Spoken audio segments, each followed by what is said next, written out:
Bonsoir. J'ai le plaisir d'accueillir une nouvelle fois Patrice Dénifet, qui nous fait l'amitié de venir pour présenter la plupart de ses livres. Cette fois-ci, il a dirigé avec François-Guillaume Laurin un ouvrage collectif qui s'appelle Révolution française du Moyen-Âge à nos jours. Donc il couvre une très vaste période de révolution de différentes formes. Je vais lui laisser le soin de présenter ce livre et ensuite on engagera le débat avec lui. Merci Patrice d'être avec nous ce soir. Eh bien tout d'abord, cher Bertrand Renouvin, merci à vous. Bon, je ne compte plus les fois où je suis venu rue Croix des Petits Champs d'ailleurs par le passé, et puis ici, il est vrai que vous m'invitez à chaque livre paru, ou presque, ce dont je suis honoré et heureux. Et notamment parce que j'ai pu apprécier l'atmosphère conviviale de cette maison. Alors, je ne vais pas vous raconter les 20 chapitres, ou le livre lui-même, mais plutôt reprendre des éléments de l'introduction que j'avais écrite pour ce livre et développer un peu, d'une manière un peu générale, en abordant, en évoquant le climat actuel, la situation présente de nos démocraties industrielles ou ex-industrielles modernes. Et tout ça autour, bien sûr, je reviendrai au mot révolution. Bon, j'avais déjà écrit sur le sujet un texte en 2011, et je fais partie des gens qui pensent que la révolution n'est pas sur l'agenda de nos sociétés, qui lui ont délibérément et définitivement tourné le dos, mais que le mythe reste au cœur de notre vie politique. Alors, ce qui me frappe d'abord, plus généralement, c'est la paresse du débat public, et c'est là-dessus que je voudrais commencer, puisque notre débat public, tel qu'on peut le lire dans les journaux, le suivre à la télévision, est encombré de mots qui ressemblent à des mantras, qui sont répétés de manière continuelle. En voici quelques-uns: République, citoyenneté, laïcité, démocratie, universalisme et révolution. Au fond, c'est le vocabulaire politique du XXe siècle, qui est employé aujourd'hui pour analyser et comprendre le monde du XXIe siècle. Au fond, on essaye d'interpréter un monde entièrement nouveau avec des mots parfaitement anciens et qui n'ont plus guère de sens, sauf de dissimuler et d'éviter de nommer la réalité telle qu'elle est. Tout ça nous évoque en effet des scènes d'un passé révolu, des défilés, des drapeaux, des barricades, des conscrits avec le doigt sur la couture du pantalon, des instituteurs en blouse grise, la querelle des inventaires après la loi de 1905, bref, toutes sortes de scènes qui appartiennent à un passé qui nous apparaît désormais comme presque antédiluvien. Les défis contemporains qui se posent à nous, je parle uniquement des défis politiques, l'islam politique, d'abord, la quasi-disparition des citoyens électeurs, qui ne fait que se confirmer élection après élection, c'est-à-dire une crise profonde de nos systèmes représentatifs, l'effondrement de la culture, même de la culture commune, et on peut aller jusqu'à dire l'effondrement des aptitudes cognitives elles-mêmes dans une partie de la population, font que tous ces problèmes ne peuvent pas être nommés avec des mots qui décrivaient une situation où ces problèmes n'existaient pas. Donc effectivement, il faudrait réviser le vocabulaire politique, et comme je l'ai dit, c'est une sorte de village Potemkin discursif qui vise tout simplement à masquer la réalité et surtout à éviter d'en parler parce que la réalité fâche et n'est pas facile à évoquer.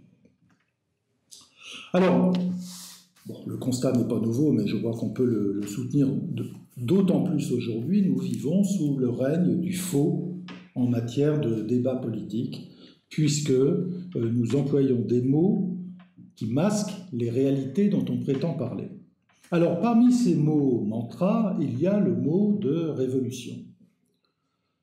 Les uns l'espèrent et le disent, d'autres la craignent au cas où elle se produise, et beaucoup l'annoncent. Régulièrement, dans les journaux, on lit qu'on est à la veille d'une situation révolutionnaire ou que les Gilets jaunes marquaient le début d'une époque ou d'une phase révolutionnaire, toutes sortes de choses de cet acabit. Alors, assurément, le mot de révolution en France a eu pendant longtemps un sens très fort.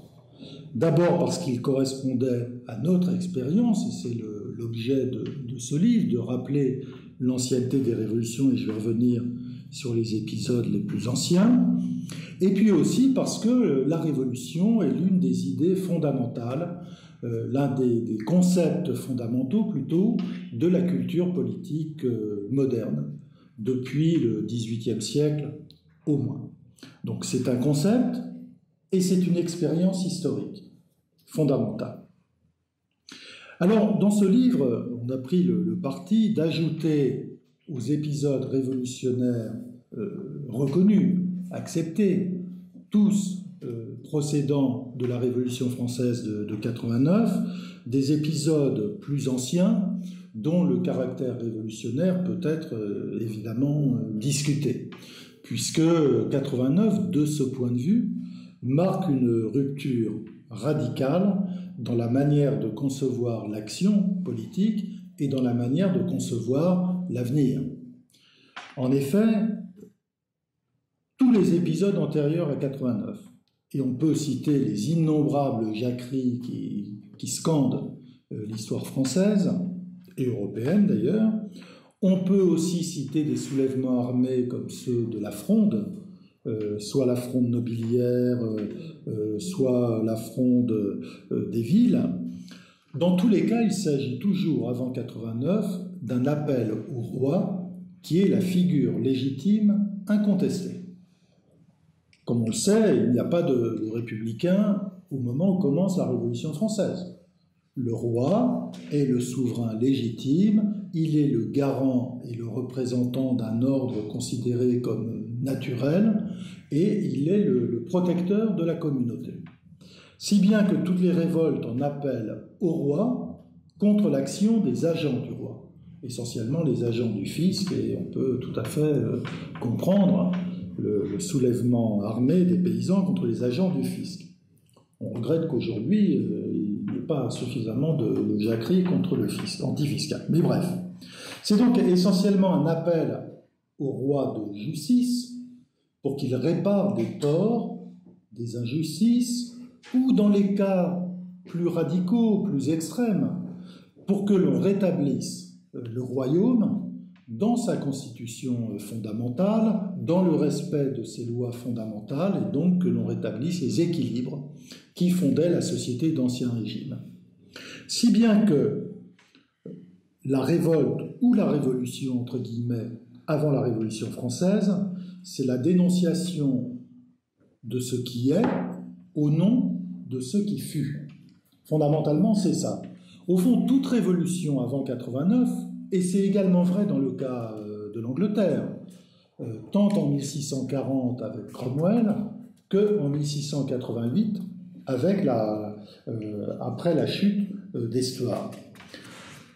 Toute révolution est une restauration, puisqu'il s'agit de revenir à un état antérieur jugé plus juste ou plus conforme à la constitution du royaume. Alors, tout change à partir de 89. Bon, ça c'est quelque chose qui est très connu, là je ne propose rien d'inédit ou de nouveau. C'est en 89 que la révolution perd son sens cyclique, de retour.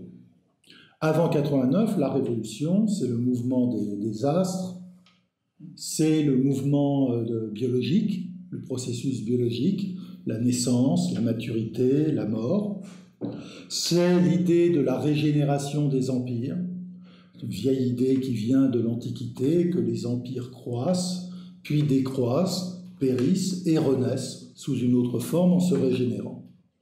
Bref, une conception qui exclut l'idée même de progrès ou d'invention.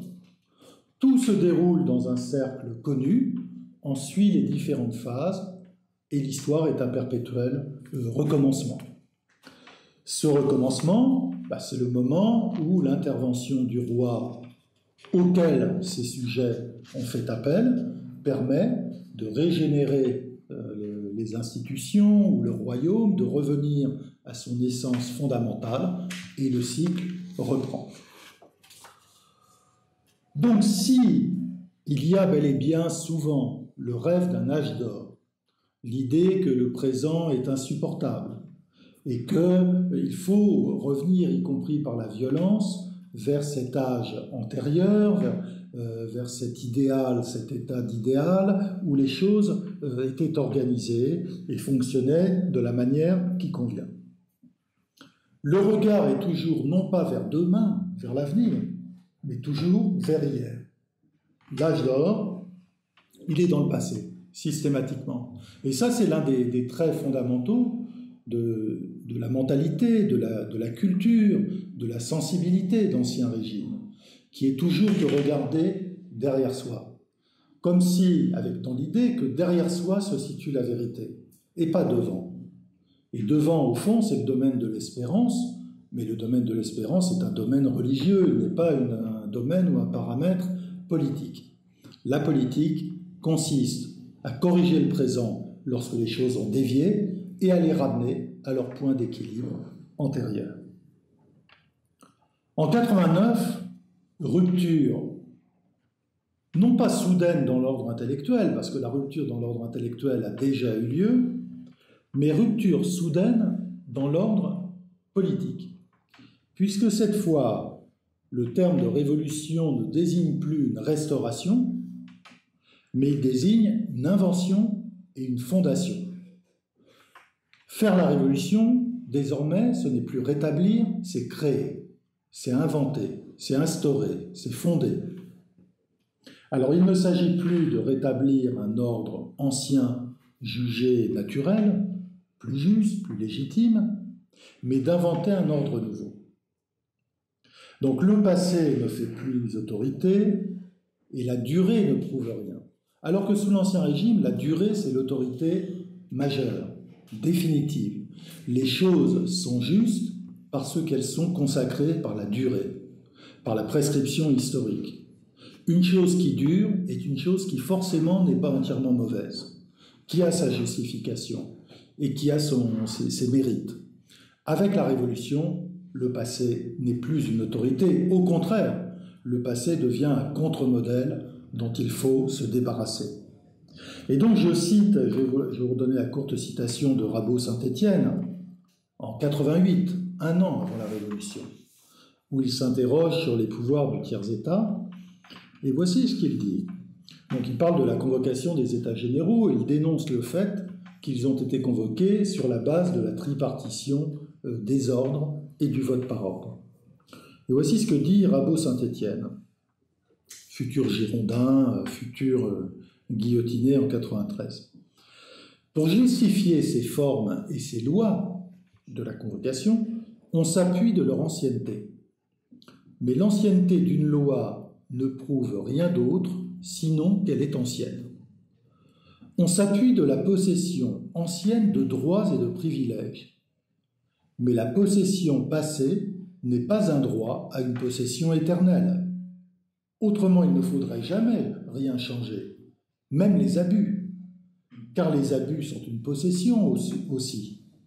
On s'appuie de l'histoire, mais l'histoire n'est pas notre code. Autrement dit, nous n'avons aucune leçon à tirer de l'histoire, nous n'avons pas à chercher dans le passé des exemples pour le présent et a fortiori des exemples pour l'avenir. C'est sans doute la meilleure définition qui ait été donnée à l'époque de la conception moderne de la Révolution.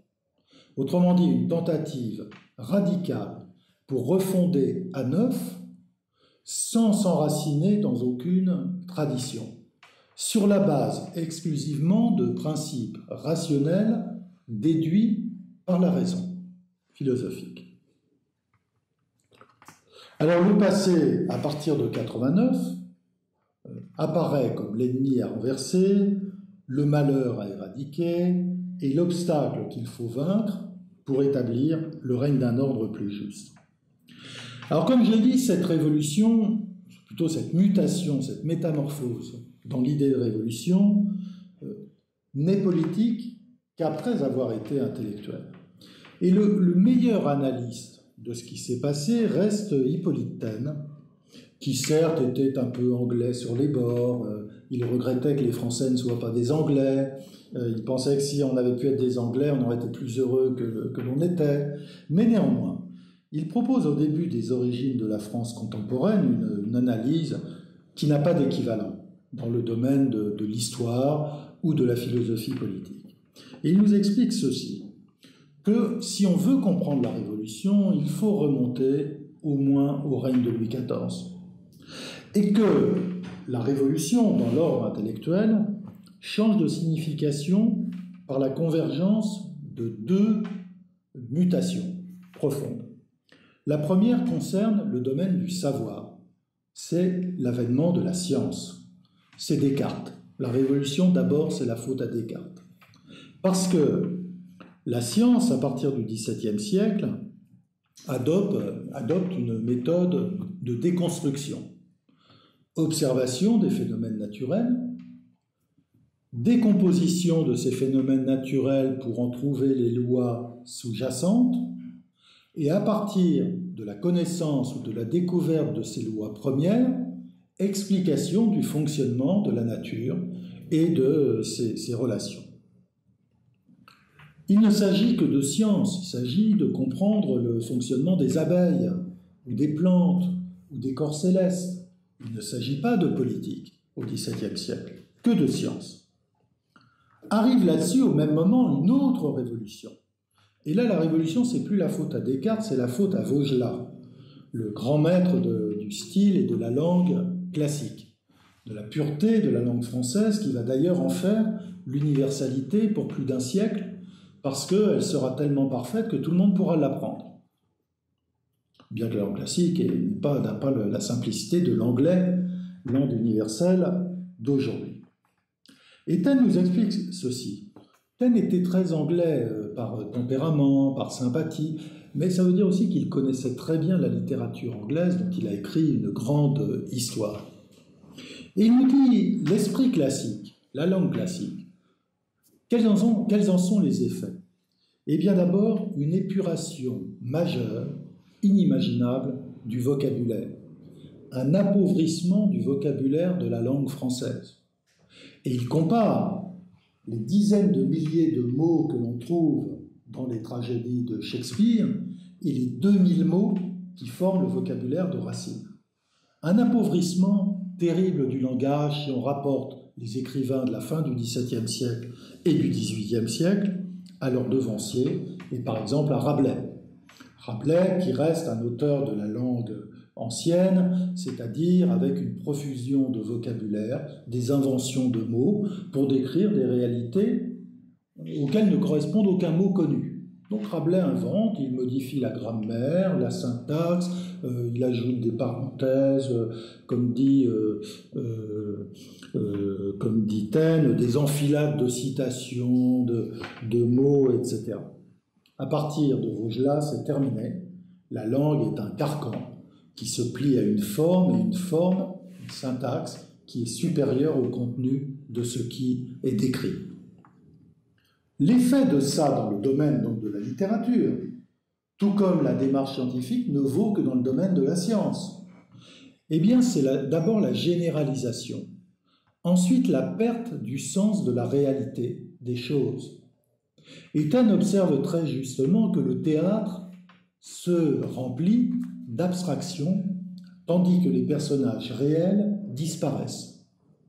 Et au XVIIIe siècle, il est vrai que, sauf chez Marivaux, il n'y a plus un seul personnage réel dans la littérature ou le théâtre français. Il y a des pères, des mères, des gendres, des marâtres, des amants, des maîtresses, des servantes, des domestiques, mais aucun qui soit un personnage de chair et d'os. Et pour comprendre ce que veut dire Taine, il faut passer de Taine, sauter de Taine à Tocqueville. Car Tocqueville fait une observation. La France est un pays où la monarchie a refusé le concours des hommes de lettres. Le domaine littéraire s'est développé indépendamment et séparément de la politique, de la sphère politique. Si bien que les hommes de lettres ont eu tout loisir pour divaguer, comme ils l'entendaient, puisque ce qui leur était permis, c'était de produire des mots, de produire des textes, sans jamais avoir à vérifier la conformité entre leurs discours et les réalités. Et ces hommes de lettres qui étaient imbus de cette langue classique, et on le voit en particulier chez Diderot, ça aboutira à Robespierre, quand ils sont entrés en politique, tous ces avocats, tous ces écrivains, tous ces journalistes, en 1789, ils ont transposé les défauts de la culture scientifique et littéraire française dans le domaine de la politique. Si bien que tous ces politiciens révolutionnaires, sans même en avoir conscience, vont traiter la réalité française comme une abstraction, parce qu'ils ne savent absolument pas reconnaître une réalité et la nommer. Le discours révolutionnaire, l'éloquence révolutionnaire va donc se remplir d'aristocrates, de sans-culottes, de vertueux paysans, de mères de famille, mais aussi de traîtres, tous personnages qui ne correspondent absolument à rien de réel, et toutes étiquettes qui peuvent être appliquées à n'importe qui, à n'importe quel moment. Donc la tragédie de la Révolution, elle est là, parce que cet état d'esprit, cette culture intellectuelle, qui regroupe à la fois une culture littéraire, mais aussi une culture scientifique, va permettre de confondre la politique avec une physique. L'idée que les sociétés sont au fond justiciables de la même méthode que les phénomènes naturels. Observation, décomposition pour trouver les lois qui agissent la société et les hommes, et puis à partir de la connaissance de ces lois premières, reconstruction. On déconstruit le phénomène social, on le comprend, et on reconstruit en mieux. C'est ça la révolution moderne. C'est le fait de considérer la société comme une matière malléable, indéfiniment malléable, et comme de surinvestir la politique du pouvoir absolu de réinventer la réalité. Et la racine de la tragédie révolutionnaire, qui remonte donc très loin dans le passé, qui est au fond une partie du tempérament français, bien sûr, aboutira à une tragédie. Alors, dans cet ouvrage, la majeure partie des textes sont consacrés aux épisodes révolutionnaires à partir de 1789, et c'est bien normal, puisque c'est là que prend forme la grande ambition politique moderne de réinvention de la société. D'un côté, la science sociale, qui permet de connaître la société. Il ne va pas de soi que la société est connaissable. Après tout, la société est composée d'hommes réels, avec leurs passions, avec leurs limites, avec leurs intérêts.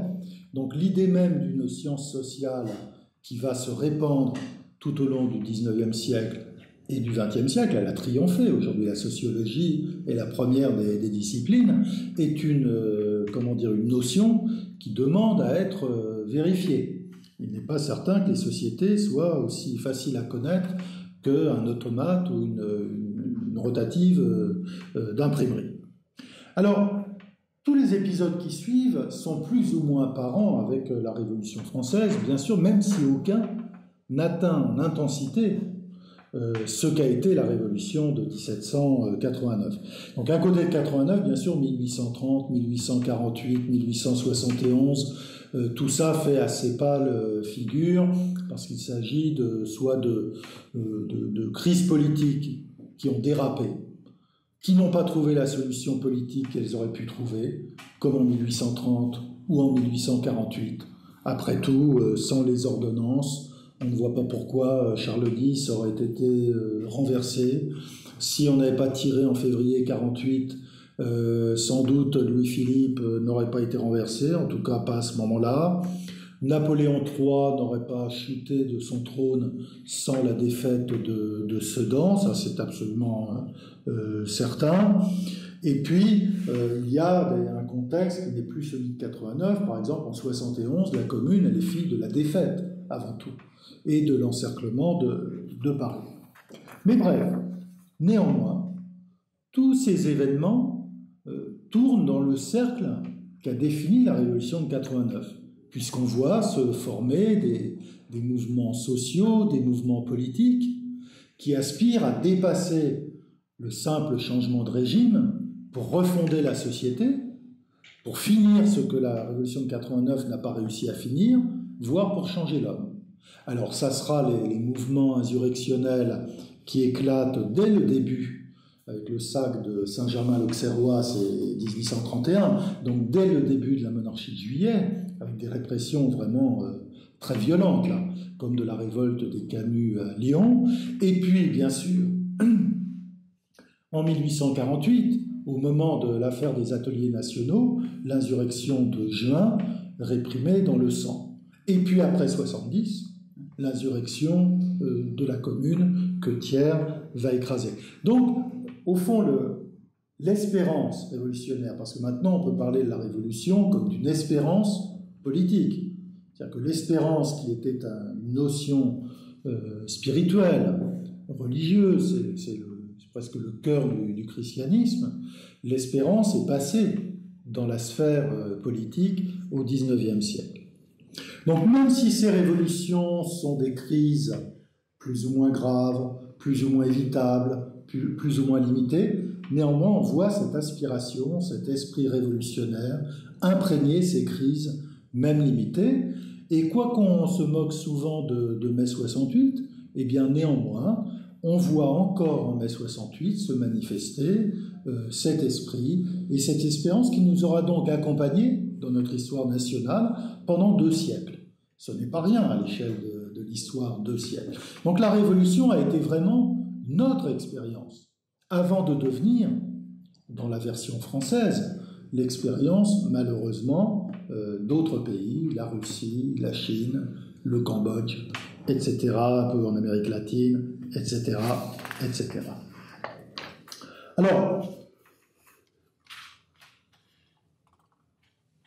j'ai essayé, dans le texte introductif, de démêler quelques éléments de cet ADN, puisque c'est un élément de notre ADN, la Révolution, ou ça l'a été pendant longtemps.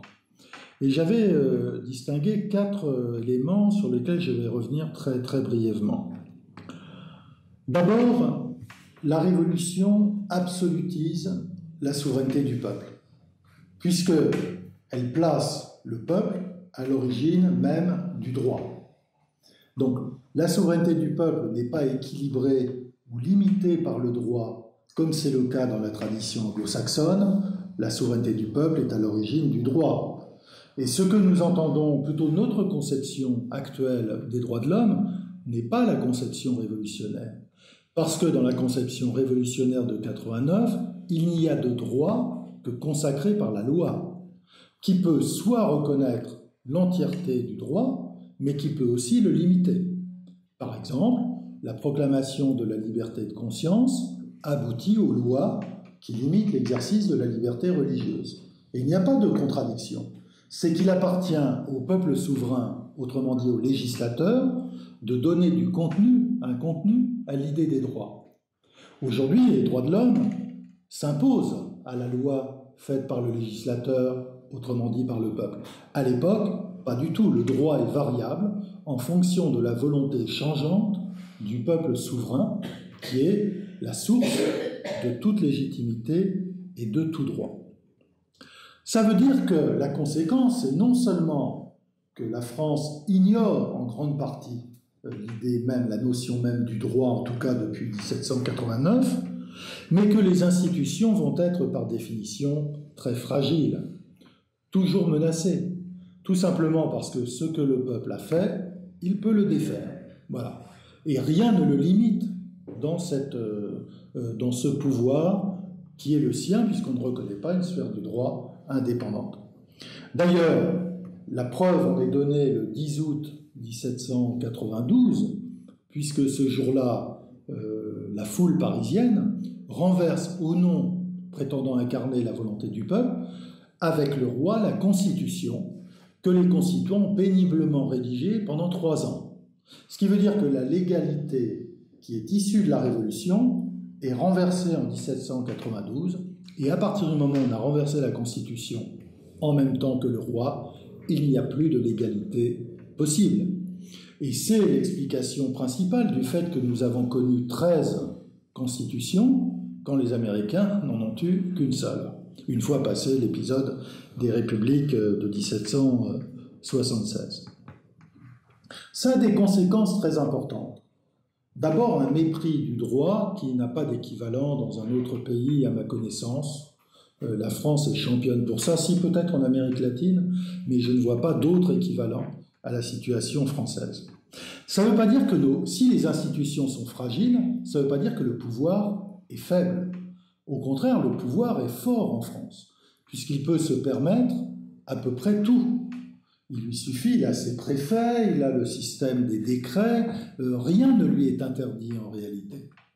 Il peut s'appuyer sur une administration efficace et qui le reste, et s'il n'a pas de légitimité, très peu, la légitimité a toujours été faible en ce qui concerne les gouvernants français, néanmoins il a du pouvoir, et les citoyens d'ailleurs le savent, l'expérimentent tous les jours, puisqu'ils sont en permanence soumis à l'arbitraire administratif, judiciaire, fiscal. Il suffit que vous tombiez entre les mains d'un juge d'instruction et votre compte est bon, d'une certaine façon, en fonction de l'humeur et des sentiments de ce juge.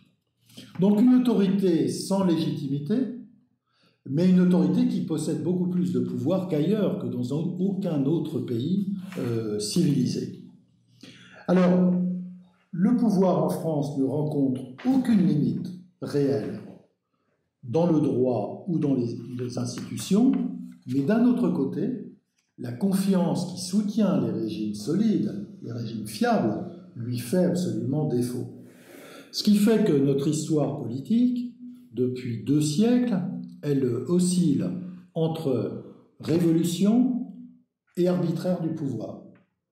C'est-à-dire l'insurrection populaire d'un côté et le despotisme, entre guillemets, modéré souvent, du pouvoir, l'arbitraire du pouvoir de l'autre.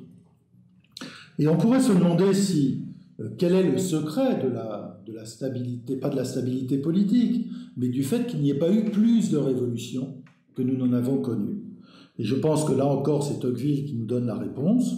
Eh bien, en France, ce n'est pas l'État qui tient les choses, ce ne sont pas les juges non plus comme en Amérique, c'est l'administration que nous avons héritée de la monarchie, et c'est elle, cette constitution administrative qui tient lieu de la constitution politique que nous n'avons pas, eh bien qui assure la continuité. Et il y a des époques où on le voit particulièrement comme en ce moment, où le politique a abdiqué son pouvoir devant l'administration. Et depuis le début de la crise de la pandémie, nous sommes livrés, pour de vrai là maintenant, à l'arbitraire de l'administration, sans que le politique intervienne le moins du monde pour imposer la volonté qui, en principe, lui incombe en vertu du principe de délégation. Donc la puissance de l'administration qui contraste avec la faiblesse du politique atténue les effets des révolutions. Et Tocqueville dit en effet, la France a survécu à la révolution de 89, elle a survécu à tout un tas de crises politiques majeures au XIXe siècle, tout simplement parce qu'on avait l'administration et que l'administration tenait les choses au moment pendant que tout s'écroulait dans les institutions politiques. Mais en même temps, si l'administration assure une certaine continuité, on peut dire qu'elle encourage aussi les révoltes et les mouvements révolutionnaires par l'arbitraire qui est l'essence même de son fonctionnement. Ça, c'est le premier point. Le deuxième héritage de la Révolution française, c'est une croyance un peu excessive aujourd'hui dans notre rayonnement universel. certes, le rayonnement universel de la France a eu des motifs de s'affirmer.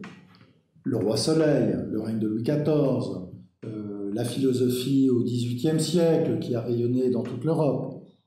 Mais la Révolution y a ajouté une idée comme quoi elle aurait eu une portée universelle. Et donc que la France, parce qu'elle a fait la Révolution, resterait une sorte de phare pour l'humanité. Et on a lu toutes sortes d'absurdités au moment des printemps arabes, de tristes mémoires. Alors, il faut se rappeler que la Révolution française a surtout suscité de l'aversion dans la plupart des pays européens, américains, etc. Pour une raison simple, c'est que la Révolution, loin par ses méthodes, par ses objectifs, loin d'apparaître comme un modèle, apparaissait comme une exception dans le paysage des Lumières européennes. Parce que à l'étranger, on n'a jamais compris que pour devenir libre, pour réformer les injustices, pour mettre un peu plus d'égalité dans la société, il fallait s'en prendre à la religion et déraciner toutes les traditions, changer le calendrier, changer les prénoms, abolir le vouvoiement, etc. C'est-à-dire toutes ces choses sans rapport avec les projets réformateurs qui étaient ceux des Lumières. D'ailleurs, je pense que si les philosophes des Lumières, les principaux d'entre eux en tout cas, Voltaire, Rousseau, Diderot, Montesquieu et les autres, avaient été encore vivants en 1789, tous auraient émigré et seraient passés à la contre-révolution. Ça me paraît absolument certain. Et puis à l'étranger, les Lumières étaient très différentes des Lumières françaises. Car ce qui a caractérisé les Lumières françaises, c'était la haine du christianisme, qui est une passion nationale, sans doute liée aux liens très étroits contractés entre la monarchie française et l'Église. Sans doute, c'est la rançon de ça. Mais c'est une passion que n'ont partagée jamais ni les Lumières napolitaines, qui valent bien les Lumières françaises, ni les Lumières allemandes, ni les Lumières anglaises, ni même, parce que ça a existé, les Lumières espagnoles. Jamais. Donc un radicalisme français qui a fait de la France plutôt un repoussoir qu'autre chose. Sauf bien sûr dans de petits cercles minoritaires, dont les objectifs d'ailleurs n'avaient souvent pas grand-chose à voir avec la Révolution. On peut penser aux premiers partisans de l'unité italienne, qui étaient surtout motivés par la volonté d'échapper au joug autrichien ou de se soustraire à la tutelle de Rome. Mais leur ambition d'imiter la France était tout à fait limitée. Ça, c'est le deuxième héritage. Le troisième héritage de la Révolution française, c'est d'avoir imposé dans les esprits, et tout le monde l'a un petit peu, l'image de la foule. C'est-à-dire cette idée que les révolutions sont faites par des foules, que des populations qui sortent dans la rue, qui prennent les Bastilles, qui mettent le feu partout et qui obtiennent des progrès considérables. On a revu tout au long du 19e cette mythologie de la foule fonctionner. On le voit encore en 1936 avec le Front populaire, avec les grèves. On le voit encore en mai 68. Et on l'a récemment vu d'une certaine façon avec les Gilets jaunes. Cette idée de l'insurrection populaire.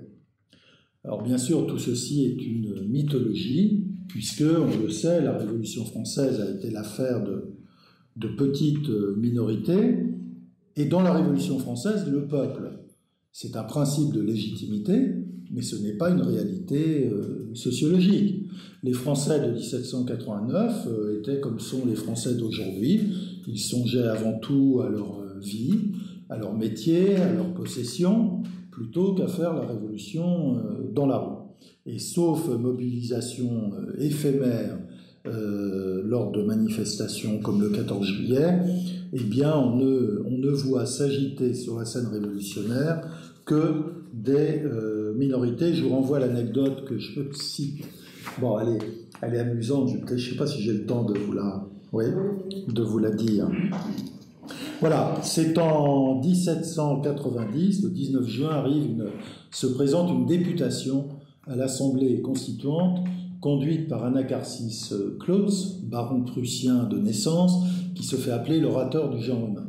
Et d'ailleurs, ça tombe bien, il vient devant l'Assemblée conduisant une députation du genre humain. Il y a des Syriens, des Siciliens, des Russes, des Indiens d'Amérique. Il y a, bref, des représentants du genre humain qui demandent l'abolition des titres de noblesse. Alors l'Assemblée les reçoit avec toute la vénération que l'on doit au genre humain, leur offre de s'asseoir dans la salle des séances, et personne n'ose bien sûr critiquer. C'est un peu aujourd'hui, si vous avez une délégation de transsexuels qui se présente à l'Assemblée nationale, tout le monde va s'empresser de prendre un air de sympathie et de compréhension, et personne n'osera rien dire. Là, c'est pareil. Donc, les tribunes applaudissent, le président fait un discours félicitant ses représentants des antipodes d'être venus jusqu'à Paris pour manifester leur amour de l'humanité. Et le soir, l'Assemblée, comme un seul homme, vote l'abolition des titres de noblesse, ce qui était l'objectif. Car c'était une parfaite comédie, puisque les organisateurs de cette manifestation étaient allés à l'Opéra de Paris, où ils avaient ramassé les costumes de scène et ils les avaient distribués à des figurants recrutés dans la rue. Et alors, on connaît le fin mot de l'histoire, parce que le lendemain, le comte de Biencourt, qui est député de la noblesse de Guéret, arrive en riant à l'Assemblée et raconte à quelques-uns de ses collègues députés la visite qu'il a reçue le matin. Et donc, je cite le comte de Biencourt. « Il vient de m'arriver une bonne scène, dit-il. Un de ces ambassadeurs du genre humain est venu me trouver ce matin et m'a demandé 12 francs. Je lui ai demandé à quel titre il me demandait cette somme. Et il m'a répondu, « Monsieur, c'est moi hier qui faisais le chaldéen. » Fin de citation. Et on peut dire que beaucoup de scènes de la Révolution, on reverra la même chose pour la fête de la raison. On était allé ramasser des prostituées du quartier des Halles pour en faire la déesse de la raison et pour faire les jeunes filles virginales qui allaient défiler à Notre-Dame. On voit la même chose à la fête de l'être suprême, où là aussi il y a une grande comédie qui est mise en place. Donc Olivier Astier n'avait rien inventé. Exactement. Donc, et on peut dire que c'est resté parce que l'époque présente nous offre au fond le même spectacle. Le spectacle du peuple, consistant en fait en minorité organisée, en minorité qui revendique la légitimité collective. Et on voit ça aujourd'hui dans les médias qui ont remplacé l'arène parlementaire qui n'intéresse plus personne, où on voit défiler les représentants de minorités autoproclamées, de victimes supposées, qui ne représentent que ceux qui se présentent. Et donc l'actuelle tyrannie exercée par les minorités dans l'espace public est un héritage, un autre legs de notre Révolution française. Bon, après ce petit trait humoristique, un quatrième élément plus important. Ce sont les mauvaises passions françaises, mais là encore vraiment françaises, parce qu'on ne les rencontre pas ailleurs au même degré, que sont le ressentiment social et la jalousie.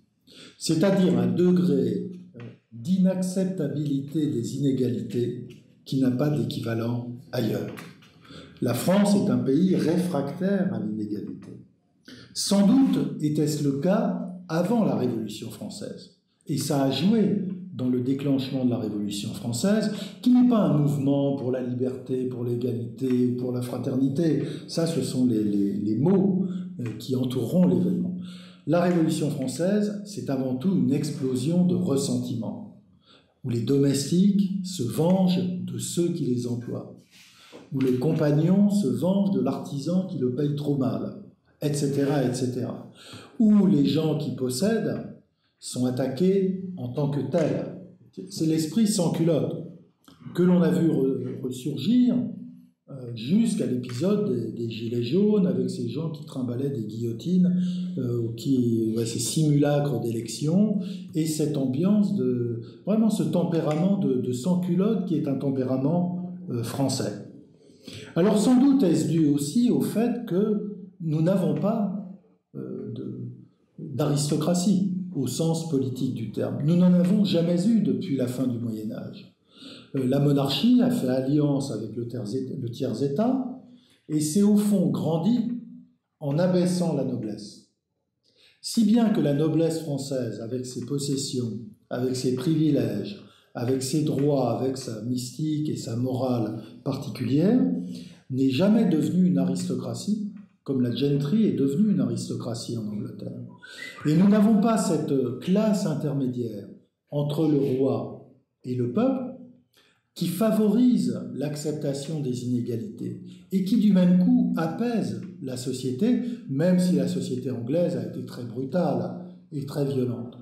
Mais néanmoins, il y a en Angleterre, et ça il faut bien le reconnaître, une acceptation de la hiérarchie sociale et de l'inégalité qui n'existe pas ici. Mais du coup, les Anglais, et là-dessus, moi je reconnais volontiers leur supériorité, sont délivrés de bien de ces mauvaises passions qui empoisonnent notre vie politique.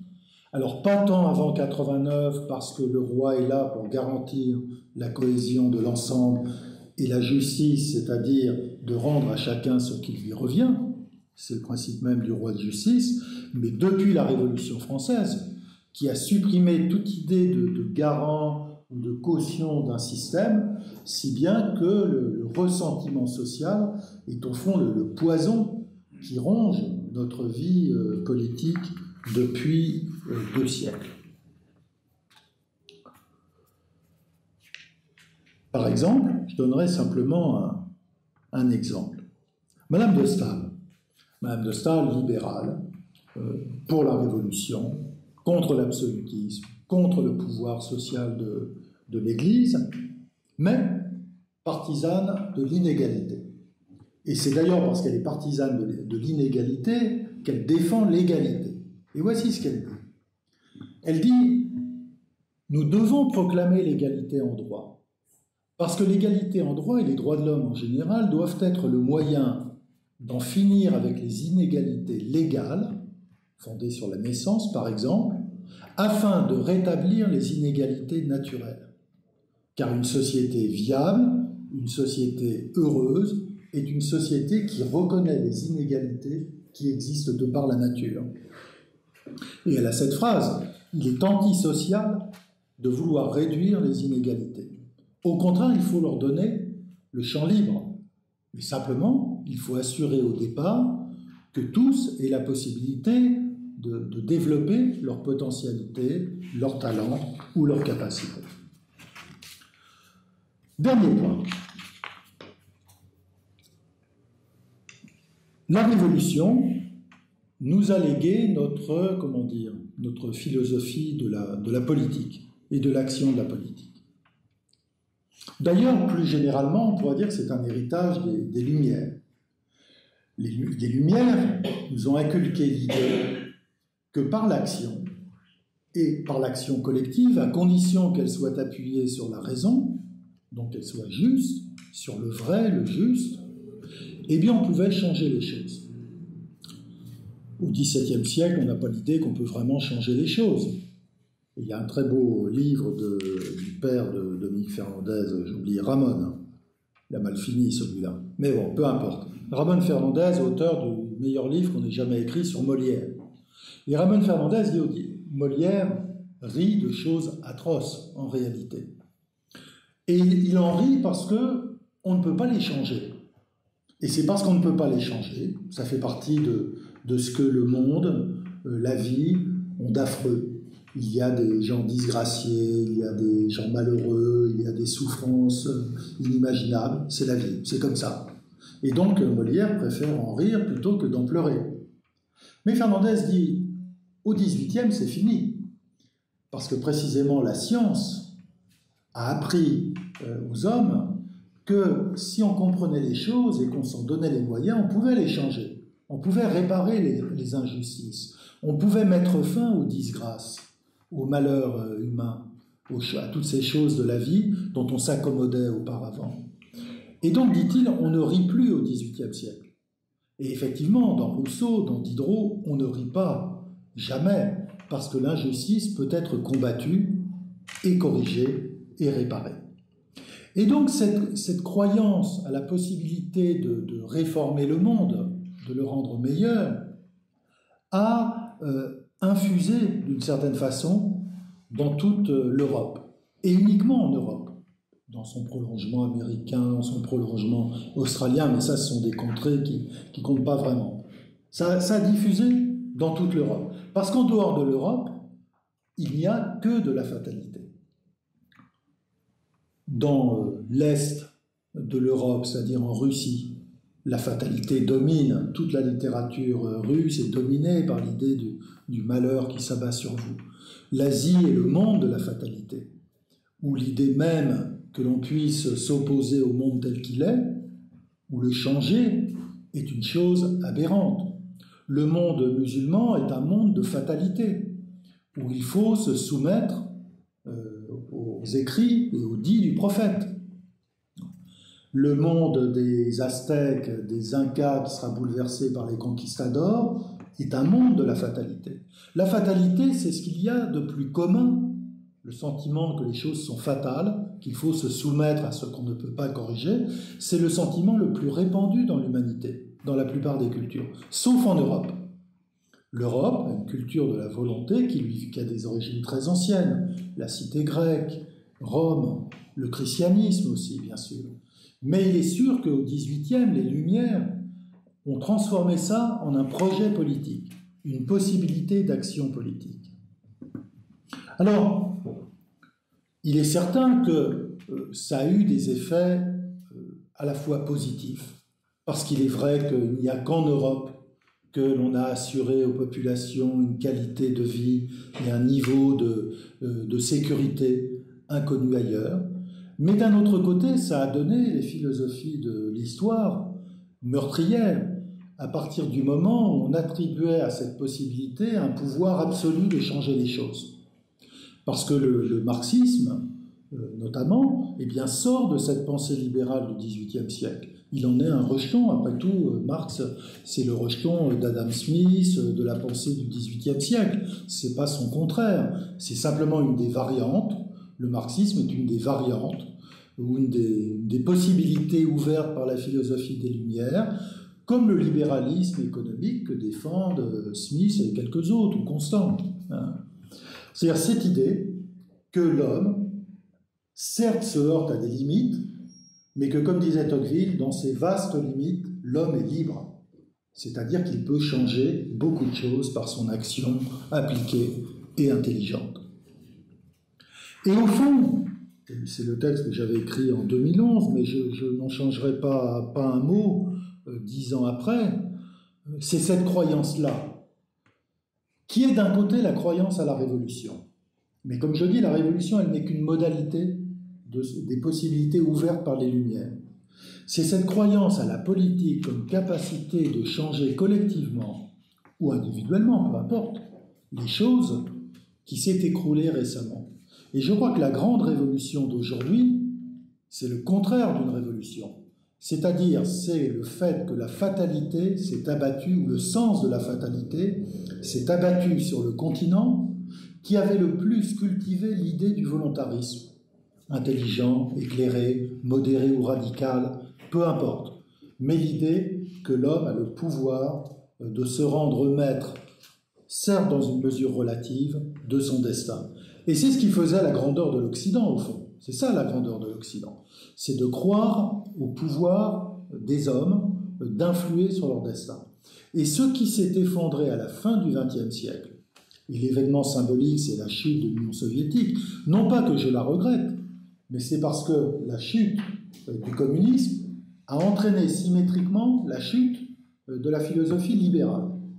On a aujourd'hui ce qui est la résultante de cette chute de la politique en général, qui est d'un côté le règne des intérêts, et de l'autre le règne de la fatalité, qui s'incarne, comme je le dis toujours, dans des choses aussi bizarres que la croyance au réchauffement climatique ou la croyance actuelle au retour de la peste, qui sont des expressions de la fatalité. Parce qu'après tout, le changement du climat, c'est une chose contre laquelle personne ne peut rien.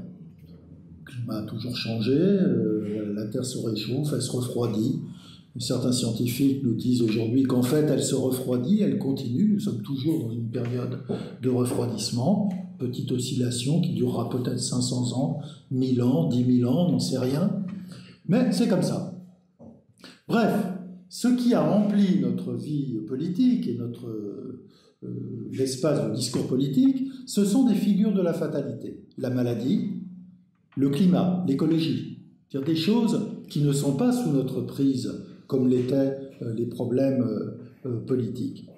Et le plus singulier, c'est la soudaineté de cette chute. Parce que le début des années 1980, si vous vous souvenez, c'est le mouvement Solidarité en Pologne, c'est la lutte contre l'invasion russe en Afghanistan, c'est, même si on en déplore les conséquences, la révolution de Khomeini en Iran, c'est le début de l'ouverture de la Chine, qui cherche à, sans quitter le communisme, à quitter le maoïsme. Bon, bref, ce sont toutes sortes de mouvements politiques qui parient sur la volonté. Et même si je ne suis pas sûr qu'il soit très populaire dans ces murs, c'est Thatcher en Angleterre, Reagan en Amérique, qui ont un discours et une politique de la volonté pour sortir d'une situation qui, dans les deux pays, était difficile à la fin des années 70, dans un cas après le Vietnam, et dans l'autre après les échecs des gouvernements conservateurs et travaillistes des années 70. Bref, au début des années 80, on est encore dans un univers qui est celui du volontarisme politique tel qu'il a gouverné l'Occident depuis 2 siècles. Et soudain, en 1991, tout s'écroule.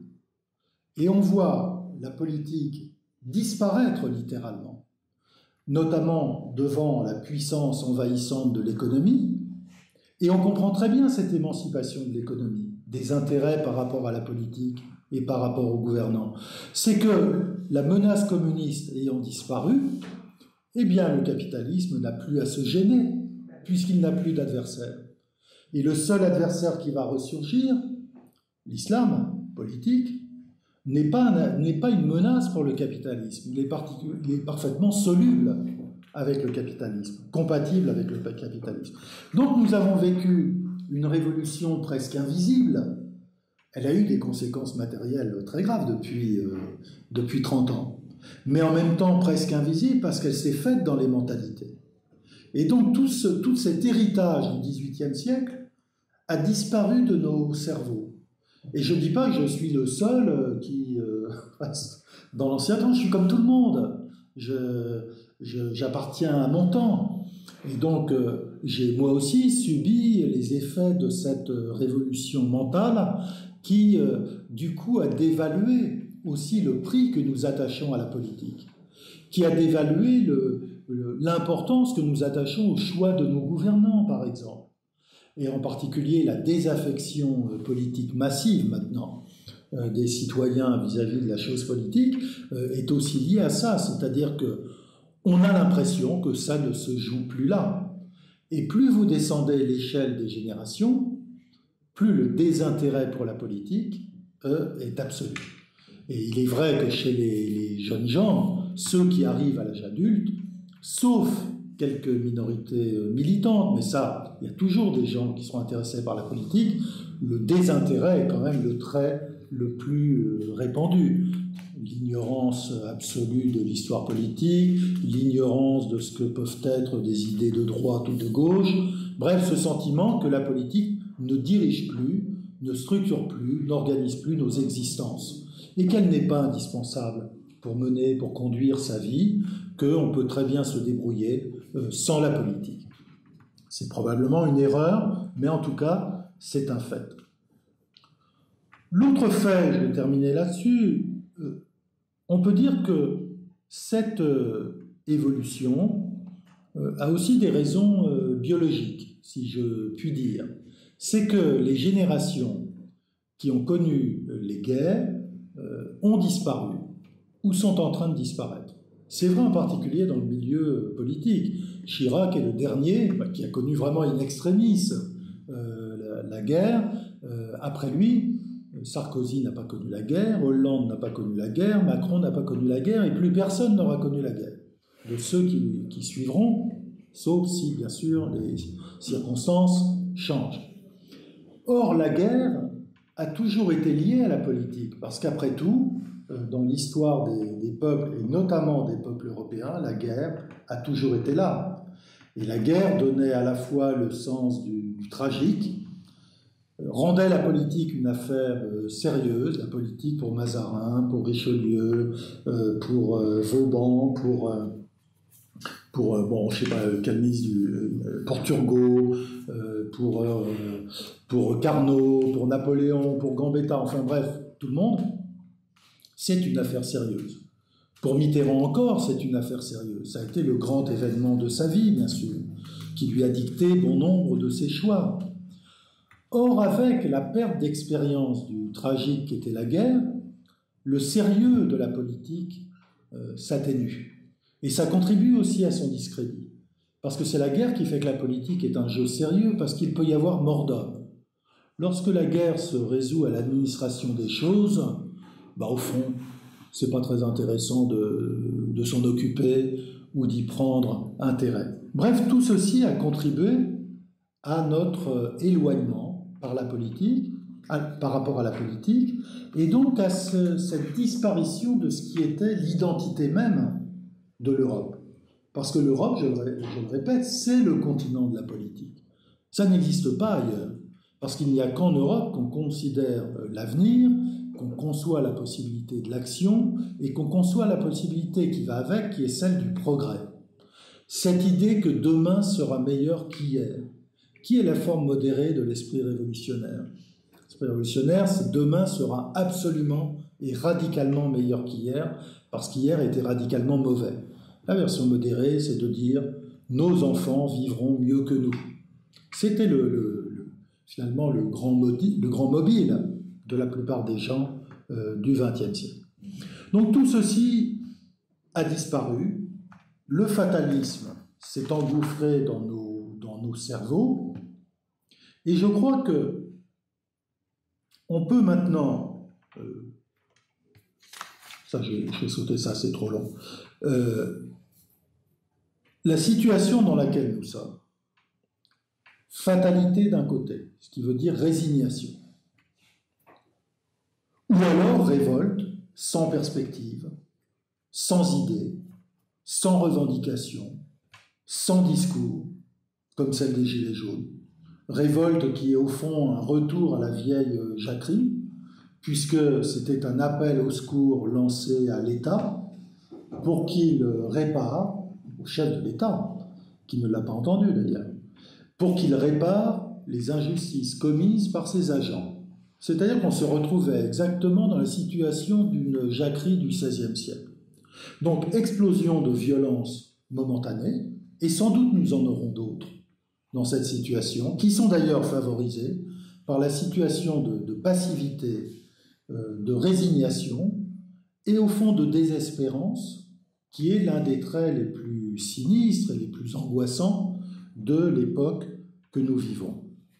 Et je voudrais, pour terminer, vous lire quelques lignes de Taine dans Les origines de la France contemporaine, parlant des Français des années 1870. C'est un texte terrible, mais qui, je crois, correspond parfaitement à la situation présente. Et voici ce qu'il dit. Taine accuse, d'un côté, il faut quand même le rappeler, le poids excessif de l'État en France. Il accuse son administration et l'arbitraire dont elle use vis-à-vis des citoyens. Il accuse l'absence d'un vrai système judiciaire, c'est-à-dire d'un système accusatoire, qui est le seul qui présente des garanties pour les accusés. Et donc, Taine était hostile au système inquisitoire, qui en effet n'est pas un système démocratique. Et alors, il dit, au fond, il y a des explosions de révolte, on vient d'en voir une terrible avec la Commune de Paris, mais tout le monde se résigne à ce qui est, on ne voit pas de perspective d'avenir ou de changement poindre à l'horizon. Et voici la citation. « Les Français sont atteints d'incapacité sociale et par suite d'incapacité politique. De fait, ils ne choisissent plus leur constitution et ils ne choisissent même plus leurs gouvernants. Ils les subissent, bon gré, mal gré, tels que l'accident ou l'usurpation les leur donne. Chez eux, la puissance publique appartient au parti, à la faction, à l'individu assez osé, assez violent, pour la prendre, la puissance publique, et la garder de force, pour l'exploiter en égoïste et en charlatan, à grand renfort de parade et de prestige, avec les airs de bravoure ordinaires et le tintamarre des phrases toutes faites sur les droits de l'homme et le salut public. Elle-même, cette puissance centrale, n'a sous la main pour recevoir ses impulsions qu'un corps social appauvri, inerte, flasque, capable seulement de spasmes intermittents ou de raidissements artificiels sur commande, un organisme privé de ses organes secondaires, simplifié à l'excès, d'espèce inférieure ou dégradée, un peuple qui, en définitive, n'est plus qu'une somme arithmétique d'unités désagrégées et juxtaposées. Bref, une poussière ou une boue humaine. Fin de citation. Bon, ce sont des phrases, des mots terribles, mais des mots justes. Et jamais, il me semble, on a décrit aussi justement la société française telle qu'elle est en 2020. Bon, je vais m'arrêter là, qu'on ait le temps de discuter. J'ai laissé de côté quelques remarques sur les défis qui nous attendent, mais nous pourrons peut-être en parler. Voilà, merci de votre attention. Merci beaucoup. Donc vous avez les uns et les autres la parole. Oui. Je vous en prie. Bien sûr, quelques observations à faire, mais le temps. Oui, un peu comme merci beaucoup pour votre conférence.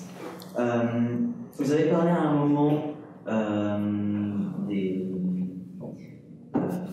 de la guerre, de l'importance de la guerre dans la politique.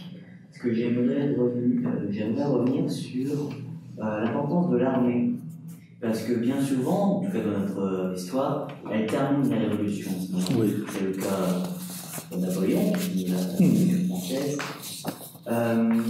J'aimerais savoir si elle est vouée à la terminer et mal, ou est-ce qu'elle pourrait avoir une autre utilité dans la Révolution. Je pense notamment, je ne mets pas assez l'histoire française pour en avoir un bon exemple, même savoir si on a un exemple dans l'histoire française, mais dans l'histoire internationale, je pense plutôt à la Révolution des œillets, qui a été commencée par... Oui. Alors, bon, c'est difficile de comparer les situations parce que le Portugal n'est pas espagnol, comme chacun sait, mais néanmoins, il appartient au monde ibérique. Et dans le monde ibérique, c'est une chose qu'on voit tant en Espagne que dans le cas de la Révolution des œillets et dans les pays d'Amérique latine, avec la tradition du pronunciamiento, l'armée a un rôle politique et social, c'est-à-dire que l'armée incarne la nation, incarne la patrie et intervient dans le jeu politique. Notre armée n'a jamais été une armée de coup d'État. Certaines parties de l'armée ont pu avoir la tentation de faire des coups d'État. On le voit sous la Révolution française avec Dumouriez, avec Pichegru, avec quelques autres. Alors, le cas du 18 Brumaire est un cas à part, j'en dirai deux mots ensuite. On le voit encore, bien sûr, à l'époque de Boulanger. On le voit au moment du putsch des généraux pendant la guerre d'Algérie. Ça a toujours échoué. Et pourquoi ça a échoué? Parce qu'ils n'ont pas été suivis par l'armée, par la masse de l'armée. Et il y a... notre armée n'est pas une armée de putsch. Voilà, c'est une armée loyaliste au pouvoir. Et même sous la Révolution, alors, il y a des officiers qui refusent de rompre leur serment au roi et qui démissionnent. Mais globalement, l'armée sert le nouvel État. Ça ne se fait pas facilement, mais ils vont le faire. Alors, il n'y a que deux cas un peu tangents, c'est le 18 Brumaire et le 13 mai. Dans les deux cas, Est-ce qu'il s'agit d'un coup d'État militaire? Alors les détracteurs disent que oui. Est-ce qu'il s'agit d'une opération politique avec l'appui limité de l'armée, ou plutôt avec la menace de l'intervention de l'armée?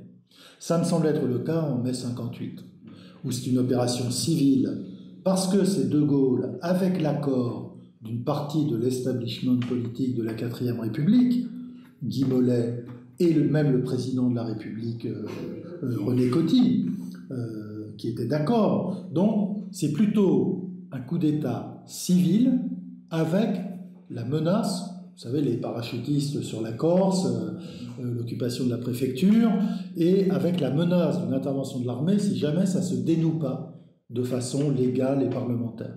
Dans le cas du 18 Brumaire, c'est la même chose. Ce sont les dirigeants de l'époque de la France qui, jugeant les institutions finies, veulent trouver de nouvelles institutions. Ils ne peuvent pas passer par une procédure légale qui est trop longue.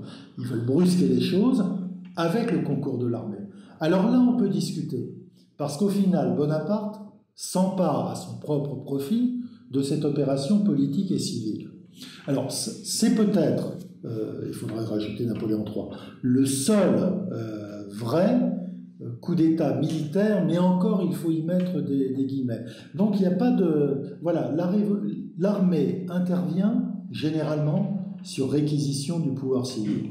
Et c'est vrai que l'armée de Cavaignac finit la révolution de 1848, mais il le fait à la demande du gouvernement provisoire de février 1948.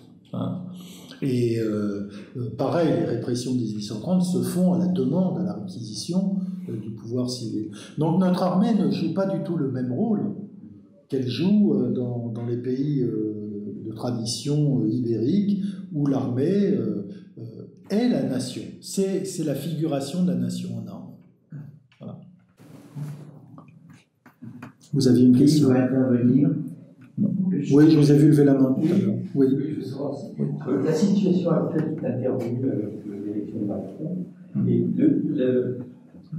tout ce que vous avez décrit ne traduit pas. Et la mort de la gauche politique n'est-elle pas une conséquence de tout ce que vous avez, ce phénomène que vous avez décrit?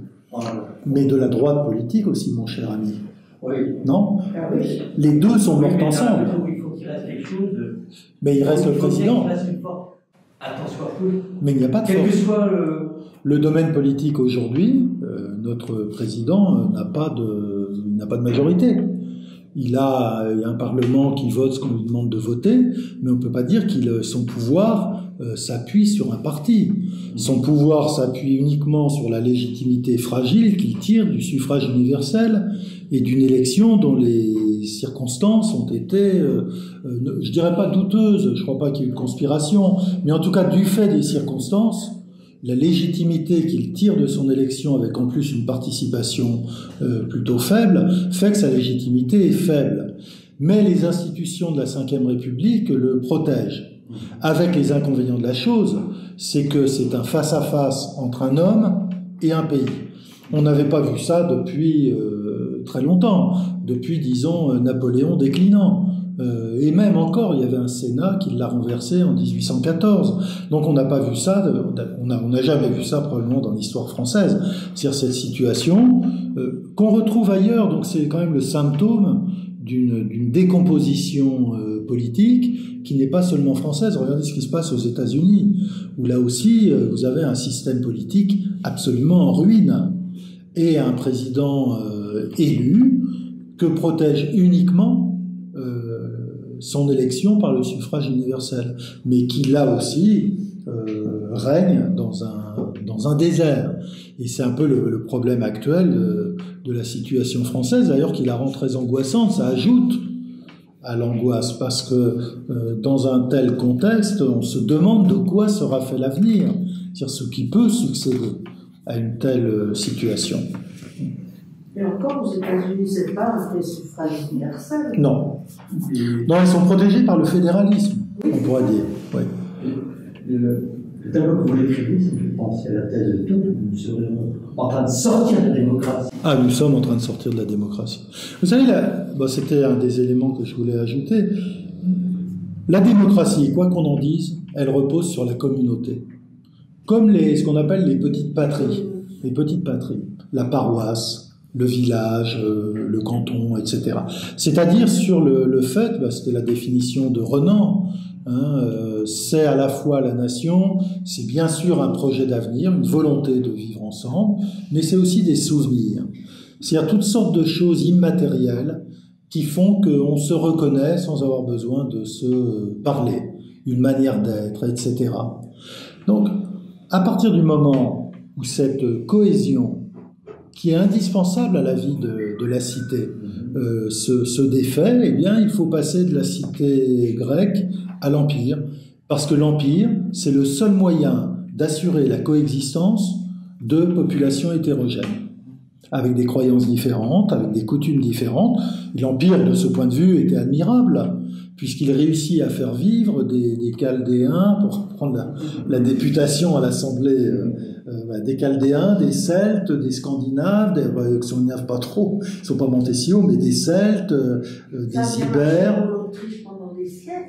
L'Empire, et c'est pour ça qu'aujourd'hui il existe une vraie nostalgie pour les empires, parce que l'Empire permet de la coexistence pacifique, la Pax Romana, de populations que séparent la race, la culture, la langue, les croyances, la religion. Et moi je crois que c'est pour ça que j'en veux beaucoup à ce vocabulaire politique qui n'est plus adapté à la situation présente. C'est-à-dire que face aux défis que nous présente l'islam, et je ne fais pas partie des gens qui croient à une remigration ou à une assimilation, on ne peut pas empêcher les gens de vivre comme ils le souhaitent et de croire ce qu'ils veulent croire. On n'a jamais réussi. On peut leur faire violence, on peut faire tout ce qu'on veut, ça ne marche pas. À partir du moment où ils sont là, ils ne repartiront pas et ils n'abdiqueront pas leurs croyances. Il faudra donc bien s'en accommoder.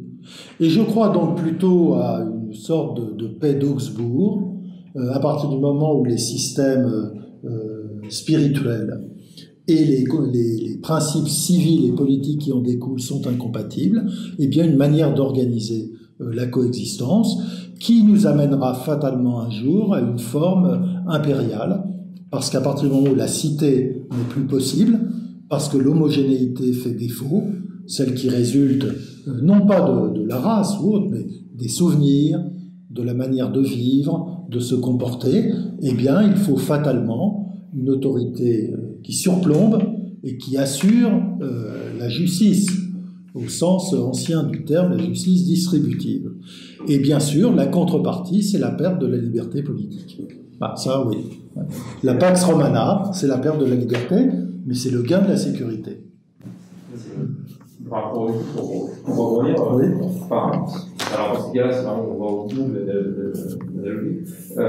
C'est le cas avec l'Union européenne. Enfin, si vraiment vous voulez une forme d'empire, l'Union européenne par définition est un embryon. Je vais vous répondre. Non, allez-y. Oui. C'est un embryon d'empire parce que ça ne règne que par l'administration, puisque c'est le concept d'un empire par définition. On fait coexister des peuples qui ne partagent rien, si ce n'est leur administration, dans un but alors là, pour le coup, c'est le marché commun qui est devenu la raison d'être de l'Union européenne, et comme le fut effectivement la Pax Romana, l'espèce de pensée et de civilisation romaine. Donc, est-ce que dans ce cas-là, on n'a pas déjà franchi le pas? Non, mais on a déjà commencé. Je comprends votre objection, mais je suis en désaccord total. Et voici pourquoi. En 2 mots. Non. L'Europe n'est pas un empire. Parce qu'un empire suppose une puissance dominante. C'est Rome qui fait l'empire. L'Empire romain n'est pas une fédération de cités. L'Empire romain laisse les différentes cités, ou peuples, ou tribus, vivre à leur manière. Mais c'est Rome qui dirige. C'est Rome qui fait la loi. C'est Rome qui punit et qui récompense. Du coup, c'est actuellement le cas. Non, il y a une puissance dominante. C'est-à-dire que c'est la réunion d'un ensemble de territoires divers, l'Empire, sous l'autorité d'une puissance dominante.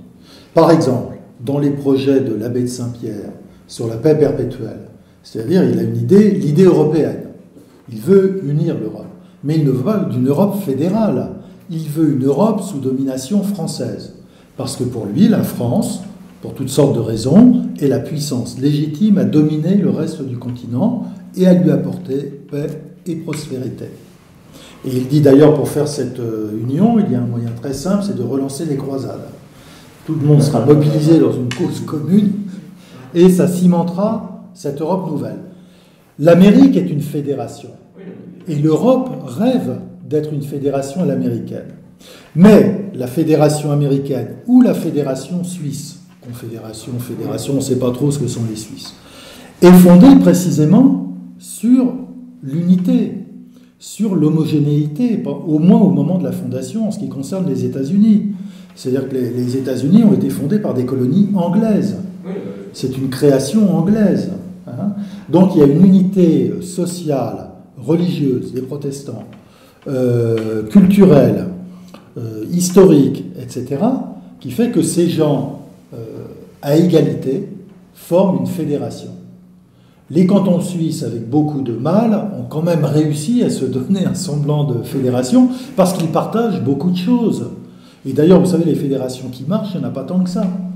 Les Américains, de moins en moins, parce que leur population a changé et qu'elle n'a plus cette unité qu'elle a eue et qu'elle a gardée longtemps par des moyens qui n'étaient pas uniquement des moyens spontanés, hein, la ségrégation de droit ou de fait qui visait beaucoup de populations extérieures, d'origine extérieure, faisait que se maintenait cette fédération WASP, hein, protestante, anglo-saxonne et blanche.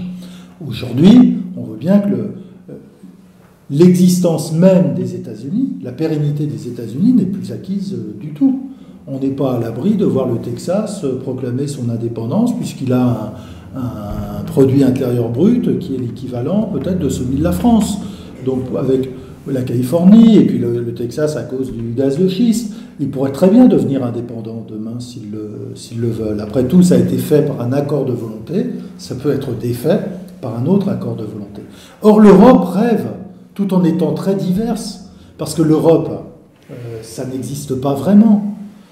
Les Européens restent différents de mœurs, de coutumes, de langues, de traditions.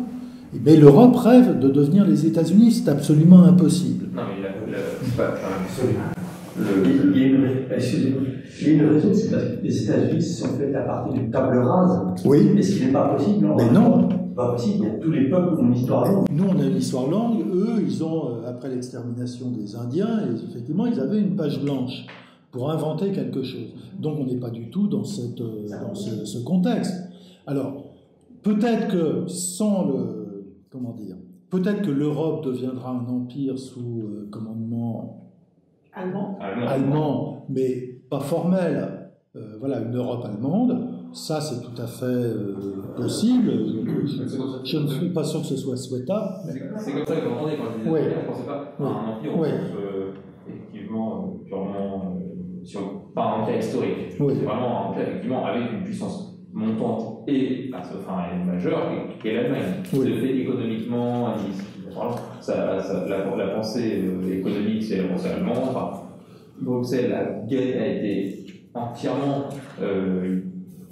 oui, mais vous savez, même s'ils n'ont pas le titre d'empereur, néanmoins, pour être empereur, il faut disposer de la force. Parce que la puissance impériale, c'est elle qui commande. C'est elle qui défend les intérêts fondamentaux de l'association. Or, dans l'Europe d'aujourd'hui, l'Allemagne ne joue pas ce rôle. C'est la France qui joue ce rôle malgré le caractère limité de ses moyens. Voilà. Parce que s'il n'y avait pas l'armée française, l'Europe n'existerait nulle part. C'est nous qui avons la force de frappe. Oui, d'accord. Mais du coup, l'empereur ne peut pas être dépossédé de la force de frappe. L'Allemagne elle peut être un leader économique.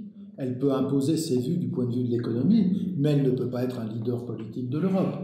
D'autant plus que chaque fois qu'elle a voulu l'être, ça a mal fini. Oui, on voudrait revenir. Il y a un certain nombre de faits qui contredisent un peu votre pessimisme. Un peu d'optimisme. Un peu d'optimisme, oui. Ce que vous venez de dire sur l'Europe, ça vaut pour la France. La France est une nation. Si Marcel Gauchet était là, il dirait. La France a inventé l'État national. Oui. Je vois mal comment nous renoncerions, même si on passe, on est dans une période très antipolitique, je vois mal comment nous renoncerions à cette forme qui est l'aboutissement de notre histoire. Une histoire qui est profondément anti-impériale. Toujours lutter contre. Donc, il n'y a pas de nécessité historique qui nous conduirait à l'effondrement total, puisque, ce que vous citez de Taine, c'est également contradictoire. Taine dit ça en 1871, il a été démenti par ce qui s'est passé après. Oui, non mais personne n'a le secret de l'avenir. Non mais, voilà, il y a des moments où, c'est vrai qu'en 1871, l'ambiance était catastrophique, la guerre civile, la guerre perdue, les Allemands, etc., la victoire allemande, mais on s'est refait. La Troisième République, pour des raisons qui ne tiennent pas au Parti républicain, a réussi à durer et à gagner une guerre mondiale, quand même, avec une armée qui était remarquablement moderne, on en a parlé un soir ici. On s'est bien récupéré après la défaite de 1940 et on a reconstruit un système économique après la guerre qui avait sa pertinence et sa force, puisqu'on a reconstruit le pays en très très peu de temps. Et après 58, on a également relancé une politique que le visage aimable de Félix Gaillard n'annonçait pas. Voilà. Donc il n'y a pas une nécessité historique à un tel pessimisme. Même par rapport aux difficultés que nous avons, il est encore trop tôt pour le dire, mais il ne faut pas oublier, là encore, si Marcel Gauchet était là, il le dirait, que nous sommes dans le pays qui a connu et qui connaît la plus nette sortie de la religion. Alors j'aimerais voir à quoi ressembleront les islamistes politiques dans 30 ans, n'est-ce pas? Mais toute une partie des populations qui sont religieuses ou qui sont en train de sortir de la religion. Il y a une modernité qui s'impose, un imaginaire moderne qui s'impose et qui est destructeur de ces structures traditionnelles. Oui, ça c'est la thèse de Gauchet. À laquelle, c'est-à-dire qu'au fond, plus il y a de religion, moins il y en a. Paradoxalement, c'est un peu la thèse. Enfin, je ne veux pas parler à sa place, mais on pourrait dire plutôt moins il y a de religion, plus il y a de religiosité. Et quand vous parlez de la dictature des minorités que nous subissons tous dans les médias, c'est ça. Il y a une formulation religieuse quand M. Delagannerie parle de la pureté. C'est bien quelque chose de profondément religieux qu'il exprime. Je n'accorderai pas tant d'importance à cet énergumène, mais je parle. Non, mais je comprends votre volonté d'optimisme. Et au fond, ce que vous faites valoir, ce sont des paris sur l'avenir. C'est-à-dire que vous dites il n'y a pas de nécessité à l'œuvre qui irait dans le sens de l'effondrement. Mais vous opposez à cela une nécessité à l'œuvre qui irait dans le sens d'un redressement ultérieur. Oui. Voilà. Donc c'est au fond pessimisme contre optimisme et l'avenir tranchera. Très certainement. Voilà. Je n'aime pas trop parler de pessimisme ou d'optimisme d'ailleurs. Non, mais c'est de repérer dans l'histoire, dans notre société, un certain nombre d'éléments qui restent relativement solides et qui peuvent permettre, dans certaines conditions, de se refaire comme on s'est refait après la guerre de Oui, Cent Ans, je ne les vois pas. ou après les guerres de religion. Voilà. Bon, je ne les vois pas, parce que je pense que vous minorez l'ampleur de ce qui s'est passé à partir de 1970, c'est-à-dire cette véritable révolution silencieuse qui, en France, a tout changé. Tout, les mentalités, tout a changé. Le monde d'avant 1970 nous est devenu incompréhensible, presque aussi incompréhensible que l'est le monde des Francs. C'est-à-dire que c'est une révolution totale qui a vu l'effondrement de tout ce qui structurait notre société. L'effondrement de l'école, d'abord. Et vous observerez que c'est au moment où on avait le plus besoin de l'école, avec l'immigration, qu'elle s'est effondrée.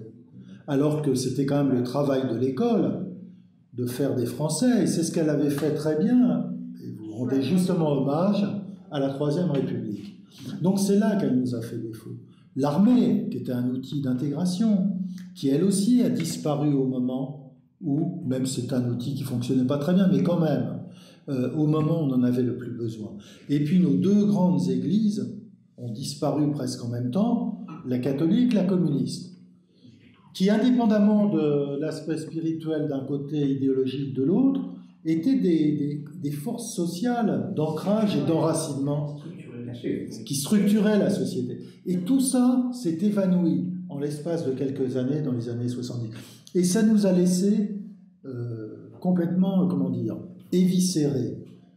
C'est comme si on nous avait coupé les nerfs, quoi. Donc, il faut tenir compte de ça. Et on ne s'en est pas remis depuis 40 ans. Précisément pour le motif qui rend Gauchet plus optimiste, que ça a été soudain.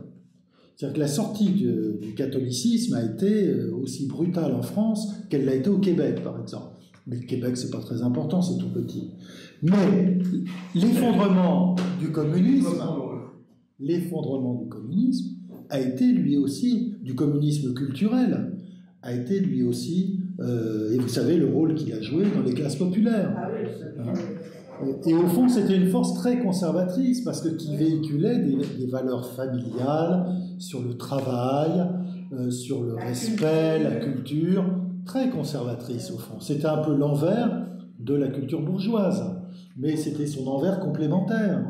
Et tout ça a disparu au moment où on en avait le plus besoin, pour intégrer des populations précisément qui avaient le handicap de venir de loin, de ne pas parler la langue, d'avoir des coutumes différentes, etc. Et donc on ne s'en est pas remis. Et quand on décrit aujourd'hui une société non seulement fracturée, mais anomique, eh bien je pense qu'on décrit vrai. Et si vous avez lu le livre de Fourquet, vous ne pouvez pas partager l'optimisme de Gauchet, qui est un optimisme à long terme, à la Tocqueville. C'est-à-dire que le travail de la démocratie, le travail de la modernité, videra de tout contenu la religion, les traditions, et ne laissera plus que le marché. Voilà. C'est ça au fond. Mais la nation est morte en France. C'est ça dont il faut se souvenir. À partir du moment où il n'y a plus de citoyens, la nation n'est pas une entité qui subsiste par elle-même. Alors là aussi, je ne suis pas d'accord avec vous quand vous parlez de l'État au sens de l'administration publique, de la puissance publique. Votre critique m'a étonné. Alors là, je convoquerai notre ami Arnaud Tessier, qui ici... Ah oui, il aurait été choqué. Complètement. Et non, parce que vous dites l'arbitraire administratif. Ah oui, en France, oui. Alors que, pas du tout, alors que justement, l'administration française, c'est le pouvoir qui a organisé ces contre-pouvoirs. Le recours pour excès de pouvoir, quand même, qui est une des grandes conquêtes du droit français, et l'invention du droit administratif par les légistes de la Troisième République, c'est quand même quelque chose sur laquelle nous vivons, et c'est le fait que nous pouvons toujours en appeler à la justice administrative contre l'administration, et que l'administration, l'État donc, a inventé ces règles d'auto-administration. Il n'y a pas d'arbitraire. Même là, on peut faire des recours contre les décisions d'ordre sanitaire, etc. Donc, il n'y a pas d'arbitraire. Il y a l'État. Alors, l'expropriation pour cause d'utilité publique, c'est pas un exemple très d'arbitraire. bonne chose. Heureusement qu'on a ça. Alors là, non, mais comprenons. Nous n'avons la protection, alors pour aller dans votre sens, nous n'avons la protection de l'administration parce que nous n'avons pas de protection locale telles qu'elles existaient dans l'Ancien Régime. C'est-à-dire où les communes, les paroisses avaient une personnalité juridique, pouvaient engager un procès même contre le roi, contre le gouvernement, etc. Tout se négociait. Si on compare effectivement, si on parle justement sur les procès contre le roi ou contre le Parlement, puisque c'est plutôt contre le Parlement, contre le Parlement qu'on a quand même beaucoup subi, ils ont quasi tous perdu. Et il y en a quelques moments où on croyait gagner. Non, parce que tout se négociait en permanence. Et c'était une société forte. C'est-à-dire que la France de l'Ancien Régime, c'est l'Angleterre. C'est-à-dire où les corps intermédiaires sont forts. Et dans ce cas-là, on n'a pas besoin d'une administration avec des préfets erratiques qui font n'importe quoi. Voilà. Parce que la société existe. Et la Révolution, c'est quand même son crime. Elle a détruit cette société qui était une société complexe, imbriquée, etc., mais qui existait, qui était vivante. Et c'est ça que reproche-t-elle. Oui, mais la monarchie, je crois, a lancé la dynamique de la montée en puissance. Vous savez, sans y réussir, si vous lisez les lettres de Turgot en Limousin quand il est intendant, il n'arrive pas à faire construire 1 kilomètre de route. Ouais, c'est absolument impossible. Ouais, parce qu'il n'était pas capable, mais moi je me souviens d'une très belle thèse. Bon, plaisantons. Non, parce que... Sur la monarchie. Oui. Je me souviens d'une très belle thèse. Ça m'étonne de fou. Le nom m'échappe. Qui avait étudié les intendants en Franche-Comté. Oui. Pays récemment conquis. Oui. Mais alors là, c'était la mise en cause d'une province. Et l'intendant n'avait pas le droit de quitter sa ville sans l'autorisation des services. Et voilà, il y avait quand même... Mais vous citez un exemple malheureux, d'une certaine façon. Parce que la Franche-Comté a été intégrée au royaume après des dizaines de milliers de morts et des années de guerre civile. C'était un peu rude. Vous savez que plus de 100 ans après, les Francs-Comtois se faisaient enterrer sur le ventre. Oui. Pour protester contre le rattachement de la Franche-Comté. Voilà. Je me souviens d'un intendant qui a voulu rentrer en Guyenne sous Louis XIV et qui n'a jamais pu. Voilà. Bon, mais là, on peut regretter cette belle diversité. Ah oui, moi tout à fait. Je pense que la petite patrie, c'est quand même le lieu le plus important, et qu'il n'y a pas de grande patrie sans petite patrie. La France, c'est quand même la construction, c'est qui est construit par un État. Ah non, mais ça, je ne le nie pas. Donc, à un moment, l'État, il le rationalise.